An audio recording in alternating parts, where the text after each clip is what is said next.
Hi, gay is not sin, and Jesus isn't. And we're asking the gay person to change and be straight. I'm trying to put my glove on here. Yeah, got to this castle, but this is about as good as it gets for it in the background. It's a pretty foggy day. As you see, there's snow everywhere. This basically is the first snow of their season, and that was today. I picked up my car, and now I drove up here. First, I almost thought I wasn't going to come because right there at the manufacturer plant, just barely got on the road, and it was even had some little bit of slush on the road. And I was beginning to wonder if I was even going to come up to this castle. But then a couple more miles down the road, it all disappeared, and there was just green and no snow. And then when I got almost here to the castle, the fog the low clouds just came right in, and no rain or snow right now, but it's 4 or 5 inches on the ground. And at any rate, got this castle in. Tomorrow I'm going to go down to some castles down by Munich, and it's been a pretty good trip so far. Downtown Stuttgart is just incredible. The number of people there, just hordes of people because of the Christmas season, and they got all their Christmas booths up and little food things and tourist trap things and trinkets, and just goes on block after block after block, and it just wall to wall people from one end to the other. And this was here at about 1:30 in the afternoon, on a work day, and it was so jam packed. Then I went out later at night. It ended up I walked 12 miles that day. So I guess that's pretty good. It means my heart surgery I had a little over a year ago must be working. And this is, you might get a gist of it. This is, it goes way on down there. Pretty steep hill, pretty steep climb, bunch of steps. And I decided to climb the steps. But anyway, here I am in Germany, and get a little better kind of different background to my TV programs. Hey, are you ready? Jesus is about to return. And kind of interesting. A lot of people are just going on life as usual, oblivious to the fact that there's any great change. But even I was hoping to get pictures. There was a couple opportunities, but I just wasn't quick enough to get my camera out. We flew over some chemtrails right up close, and of course, chemtrails are the conspiracy theories of they're poisoning us and or preparing the sky so they can broadcast onto it a fake Jesus return. That's called Operation Blue Beam or Blue Beam Project. And, it's been years since that thing, decades in fact, since they first were talking about it. Well, technology's come a long, long ways, and we're more advanced than a lot of stuff in Star Trek movies that we've seen. In fact, some of our iPads and iPods and the new versions of them that you can ask it things, and there's a character in there. You can choose a male voice or a female voice, and it'll answer you kind of personally back, and you can ask a lot of things, and it seems to come back with some pretty good answers to in a personal kind of way, and then it seems a lot faster to connect to various things you want to connect to. And they got a Windows version of it called Siri Win. In a quick response, it understands just about everything you say, it seems, and it's seems even better almost than that computer on Star Trek. But technology is advancing; they can do a lot. They're supposed to be able to, in Revelation 13, to be able to mark you in such a way that you can't buy anything or sell anything. And this is a pretty huge world, and even a couple of decades ago, and especially this whole last century and 50 years ago, and even in the 70s when I accepted Jesus, and it was just unheard of technology that, except in the deep conspiracy theories of how they can track you and things like that. But now it's a pretty simple deal, and this system that they're going to have, this statue of Antichrist, or they say they built an image, and it's going to be able to know where you're at and make you not, kill you. It's almost like you can't hide. A lot of people are trying to figure out how they can hide, and how much food they can store up. There's a lot of Christian organizations that just sell them like crazy, trying to get the best package ever to sell to people, and trying to make you think they're giving it away, but they're collecting an awful lot of money on it. And people want to build big areas where they can go hide. It's really, even way back in the early times in the 70s, the whole idea, when you get some halfway decent prophecy teachers and actually read the Bible, it's like you're not really going to be able to hide very well. They're going to be able to get you and find you and arrest you, kill you and stuff. And part of the whole thing, they said that you chop off your heads if you don't accept the mark of the beast. And there's lots of different ways they're going to kill you, but that's one of the favorite ways. And they're going to be rounding you up. Besides conspiracy theories on that, you can actually drive over to places and you can look at the places that are supposedly these camps and see them with your eyes and have to wonder, what's this for? Then you can drive by mass empty grave sites where they could put tens of thousands of dead bodies in one area. They got these huge cement coffins or containers that they built on, and then they stuck them underground, and they could put a lid on it, and then a foot of soil or so on top of that, so later on they could scrape it away, remove that lid in each cement containment block, and then dump in bodies. They got millions of plastic coffins ready for use, stacked up, waiting to start putting bodies in. Whether they're thinking some epidemic is going to come along, or they're going to kill people like crazy, expect civil war or some other kind of thing. They're expecting something. Maybe they're expecting an asteroid or a meteor or something like that to hit, and expecting a lot of death. But you got to wonder, when you can actually, again, drive to these places, not only click on YouTube or something and see it. You just put in mass empty graves, and you'll see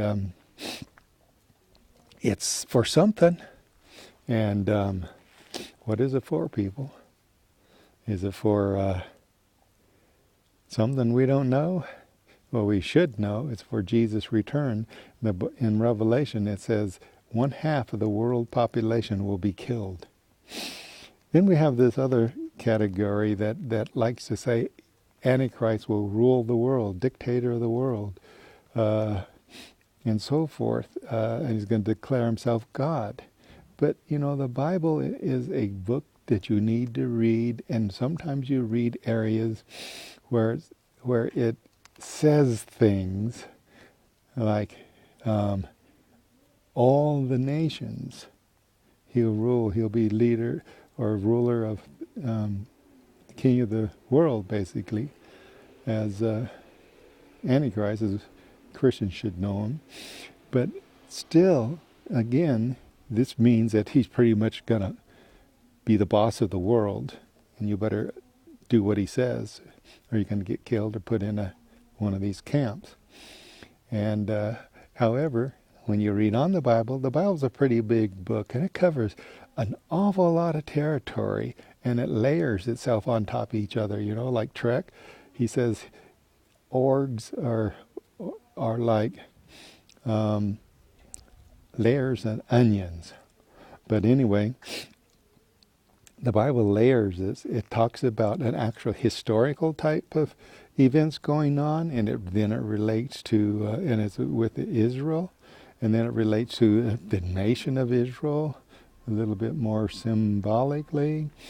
Then it's representing the church, and then it represents you as an individual Christian. And it's all layered in such a way that you need to pretty much read the whole Bible, and you can begin to see these layers and this is why the Bible is a living word. The living word of God, as we often hear it called. That's because of these layers. It can reach down into your heart and talk about you personally, because it is talking about you specifically by your name, basically, you as an individual, while it's also talking about the world or the church, the whole church, or the nation of Israel, and so forth. So it is kind of exciting to learn about these things, and then you start finding out it's talking about you and your life, and you can look and see parts of your life that fits it just well. And it tells you about the times that are coming. A lot of people these days are and some pretty darn good Bible teachers and prophecy teachers and everything, they just claim all kinds of educational factor. Got one guy saying he's got 80,000 hours invested in reading the Bible and studying it and everything. Yet he comes up with pre-rapture, or pre-trib rapture. It's really hard to understand because there's only a couple of verses that generally the church likes to use, and they don't give any time. They just gives you the technique. The dead will rise first, and those of us that remain alive will be caught up. Or in a twinkling of an eye, we'll all be changed. And that doesn't tell you. It says first the man of sin needs to be revealed, and people try to, as they may, to try to make it mean something different than it actually. I mean, and make it a rapture comes first, but the church isn't ready, and if the rapture came first before the revelation, then you have a problem. You have the two witnesses that's supposed to be really powerful men of God going out doing all kinds of things, causing miracles to happen, all manner of plague coming on, and they also it defines them as working with the church to get them ready. It almost seems like they're punishing them, but that's not actually what it is. It's getting them ready. It's kind of it actually makes a good number of Christians really hate them and want them dead. But how could two people be left behind? Because that's what the left behind people want to say, that the 144,000 people that are sealed, 12,000 from each tribe, there's people that wants to say it's Israel, and you can make a literal sense to try to make it Israel. And there's also, we're scattered throughout the world. The church, Christians, they're the as it were, the spiritual church, the fulfillment. And Israel is the physical church, as it were. And so 144,000 people, they can't just be like Paul, he was really pretty educated in the Old Testament types of deal. And then boom, Jesus came to him and zapped him right there, and he went blind. Jesus made him blind, and all of a sudden he's understands all the stuff he read. Well, yeah, that's a good point to try to make the 144,000 people like Paul. But the 144,000 people, they are not Paul, and their ministry is not Paul's ministry. They have a very specific ministry, and God has sealed them, and they know Jesus. They're not magical people that suddenly see the Christians disappear and then suddenly say, now I'm going to become a Christian. And the two witnesses aren't going to say, oh, or somehow had studied for, how, it just blows your mind to try to figure out how the two witnesses are supposed to get all mature enough to do the 1260 ministry and be killed on the 1260th day. And it is an awful far leap to try to say that somehow or another Jesus reached down on the two witnesses' heads and held them on earth. Because their bodies want to go, they want to be changed because, they're saved. They accepted Jesus. And guess what? Everybody that accepts Jesus and is alive at the time of the rapture will be raptured. And so they're saved. So what happened with the true story is the rapture does not take place until the middle of the trib. And this doesn't mean it takes place on the exact thing, so you can say mid-trib. Well, technically, you can sort of say you believe in the mid-trib, but technically it can be as much as 75 days after the trib began. What I see is that the two witnesses will begin their ministry. That's the way they begin it, is they can declare to the rain, stop raining. Now, the Bible goes over that fairly vaguely. It doesn't necessarily mean in the entire world. It might just mean they're in a sunny spot wherever they go and minister. And still foggy out there. Yeah, but we'd like to say lots of things about what their ministry is going to be too. But it's going to be that somehow or another, at least some people will know, whether it will be national news or international news, and they're crying from a hilltop with all the cameras on them saying, rain, stop, then that would be easy. Chances are they'll be doing something, and then it will finally get media attention because maybe a whole bunch of people get healed, or maybe some dramatic plague-like things happen, and even to Christians, and it seems to be based on what those two people are saying. And then so these good news reporters do a little investigating, and then they say, well, these two people actually started on such and such day. It's pretty likely that you can know the exact day they started, but it might take a while before attention gets their way, but the attention will come their way pretty fast because they're going to be doing some pretty amazing things. And by the time of their ministry, Antichrist has already signed a 7-year peace agreement, most likely, and he won't be dictator of the world, but he will be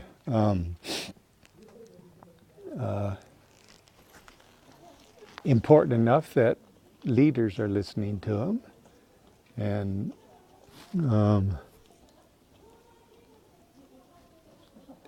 would be interested in him taking over the world as it was, but they need to be some types of crisis. Well, the two witnesses definitely are making crises in the world, and this is not a fun thing for Christians, and it certainly is not fun for the plans and goals of Antichrist. So Antichrist does want them dead, but he's got the attention of a good part of the world by then, and the good part of the world by then are going to want him to be ruler of the world. The problem is the church is pretty hesitant about that, and he really needs them to say, go ahead, choose me to be leader of the world. I can make a difference. But it's pretty hard for the church to give these things up and to do that. But then the two witnesses, this is the monkey wrench. They're causing such havoc. They're like I said, you're probably going to hate them. They're going to tell you things you don't want to hear. And so forth. Hi. And so once you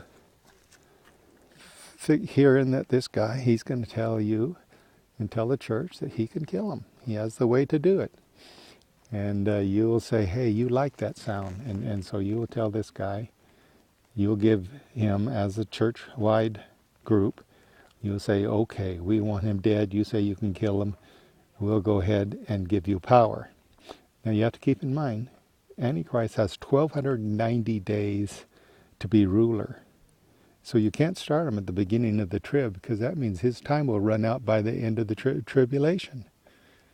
And that's not when his time runs out. His time runs out at the last day of the tribulation. So you have to work back towards the first day of the tribulation, and you're short 30 days. Well, the two witnesses start at the first day of the tribulation, and when they're at their 1230th day, the church says to Antichrist, okay, we're the last one, we're going to approve you. And so he then steps in as dictator of the world. Meanwhile, the new temple is being built. It's probably just about finished. They're getting the bugs out of it. And or it is finished, and they're already having temple sacrifices in them. And so, sure enough, as soon as the Antichrist gets in power, he starts to fight and tries to kill the two witnesses. And this is where the two witnesses, anytime anybody tries to hurt them, fire will come out of their mouth and kill them. But finally, the Antichrist is able to kill them by some means, and they're killed. And so everybody thinks that's pretty happy, and you think it's pretty happy too, except then, that happens to be the middle of the tribulation, 1260th day. So they're dead, laying their bodies on the street there for 3 days or so, and Antichrist is now he's getting up and gonna stand up in that temple, got the cameras on him, and saying, hey, don't need any more sacrifices, so going to stop the sacrifice because I am God. So it's fulfilled now. Here I am. And then the church, for the most part, begins to say, "Oops, that's exactly what Antichrist is supposed to do." But then, of course, it's too late. At that time, he's declaring a lot of things: end of animal sacrifices, initiating the mark of the beast, and so forth. So how could the days be short, or how could almost all Christians perish unless they're ordered to take the mark of the beast, or be killed, or be imprisoned, or they can't buy anything, can't sell anything? Then you just figure there's about 75 days left to fulfill a 1,335-day period that needs to be fulfilled as well. 125 for the church to be shaken, and the two witnesses' ministry to be complete, and then a period of time that the church, just about every Christian, just about at the point where they can be killed. So if you can figure 75 days is probably the limit of any ways possible and means that you can stay alive without buying food. And then the rapture takes place. And probably when the two witnesses are killed, then that's maybe when the dead rise first. Maybe not, but it's just interesting. But the two witnesses are the last ones that are supposed to be killed, that should be killed before the rapture can take place. I'm out of time. If you don't know Jesus right now, turn to him. Say, Jesus, I believe you're the Son of God, and that Jesus rose you on the third day. Forgive me my sins and come into my life. A simple prayer like that gets you saved. Now read the King James Bible. Get to know Jesus. Ask Jesus to baptize you in the Holy Spirit. You're given power, strong presence of Jesus, and much more. Got a place of pain? Put your hand on that right now. Got your hand there? In the name of Jesus, be healed.